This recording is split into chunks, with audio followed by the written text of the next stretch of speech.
மற்றொரு அண்மை செய்தியை பார்த்து வருகிறோம்.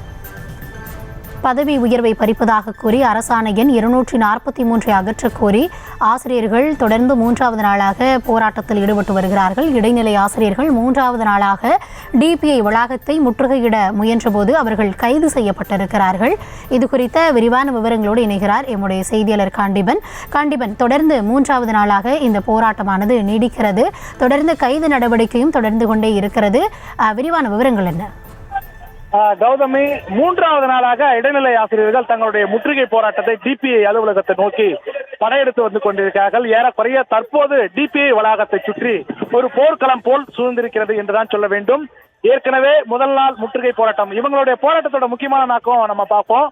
இவங்க என்ன சொல்றாங்கன்னாக்கா, அரசாணை எண் 243 ரத்து செய்யணும் என்ற ஒரு கோரிக்கை வச்சிருக்காங்க. அது மட்டும் இல்லாம 31 அம்ச கோரிக்கைகளை நிறைவேற்றணுன்ற ஒரு கோரிக்கையை வச்சுதான் இவங்களுடைய முற்றுகை போராட்டம் தொடர்ந்தது.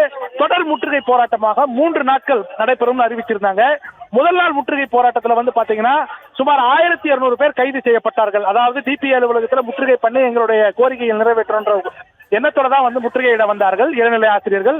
அந்த நாள் முடிந்தது. அதே நாள் பாத்தீங்கன்னா முதன்மை செயலாளர், கல்வித்துறையில் இருக்கக்கூடிய முதன்மை செயலாளர் மதுமதியிடம் நடந்த பேச்சுவார்த்தையில நிதி சாராத 6 கோரிக்கைகளை நிறைவேற்றுவதாக அவர் உறுதியளித்திருந்தார். இருப்பினும் அந்த உறுதியை நீங்கள் எழுத்துப்பூர்வமாக கொடுக்க வேண்டும் என்று ஆசிரியர்கள் தரப்பில் கொடுக்கப்பட்டது. அதுவும் கிடப்பிலே போடப்பட்டிருக்கிறது. 2வது நாளான நேற்று ஒரு 1000 பேர் கைது செய்யப்பட்டிருக்கிறார்கள். 3வது நாளான இன்று தொடர்ந்து டிபிஐ அலுவலகத்தை முற்றுகையிடுவதற்கு பல்வேறு பகுதிகளில் இருந்து கொண்டிருக்கிறார்கள். குறிப்பாக முதல் நாள் மேக்சிகே உள்ளிட்ட வாகனங்களில் கொத்து கொத்தாக வந்தவர்கள் இன்று ஆட்டோ, இருசக்கர வாகனம், தங்களுடைய சொந்த கார் உள்ளிட்டவற்றை கொண்டு தற்போது டிபிஐ அலுவலகத்தை முற்றுகையிடுவதற்கு முயற்சி செய்திருக்கிறார்கள். காலையிலிருந்து ஏறக்குறைய ஒரு 15 பேருந்தில் கைது செய்யப்பட்டு அழைத்து செல்லப்பட்டிருக்கக்கூடிய இந்த சூழ்நிலையில் தொடர்ந்து இவர்களுடைய எண்ணிக்கை வரத்து அதிகரித்துக் கொண்டே இருக்கிறது. குறிப்பாக இவர்கள் அந்த அரசாணை எண் 243 ரத்து செய்யணுன்றாங்க. எதனால சொல்றாங்கன்னா, இந்த பணி மூப்புல ஆசிரியர்களுக்கு இடையே வேறுபாடு ஏற்படுது, அதை களையணும். அதுக்காக தான் அரசாணை எண் 243 ரத்து செய்யணும்னு சொல்லி கேட்டிருக்காங்க.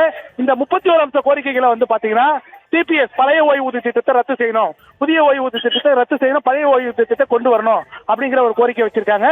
தொடர்ந்து ஆசிரியர்கள் இந்த கோரிக்கையை வைத்து பல்வேறு கட்ட போராட்டங்கள் நடத்தி வந்த நிலையில தான் முற்றுகை போராட்டம் 3 நாள் என அறிவித்து இன்று 3வது நாளான போராட்டம் தற்போது டிபிஐ வளாகத்திற்கு முன்பாக நடந்து வருகிறது.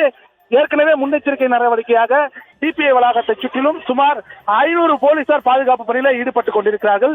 இருப்பினும் இந்த டிபிஐ அலுவலகத்திற்கு பல்வேறு நுழைவாய்கள் இருக்கக்கூடிய காரணத்தினால் இந்த நுழைவாய்களை நோக்கி முற்றுகையிடுவதற்கு ஆசிரியர்கள் திருவள்ளூர், காஞ்சிபுரம் உள்ளிட்ட பகுதிகளில் இருந்து தொடர்ந்து முற்றுகையிடும் போராட்டத்தில் ஈடுபட்டுக் கொண்டிருக்கிறார்கள். கௌதமி, தங்களுடைய விரிவான விவரங்களுக்கு நன்றி காண்டிபன். செய்திகளை உடனுக்குடனும் துல்லியமாகவும் தெரிந்து கொள்ள சப்ஸ்கிரைப் பண்ணுங்க.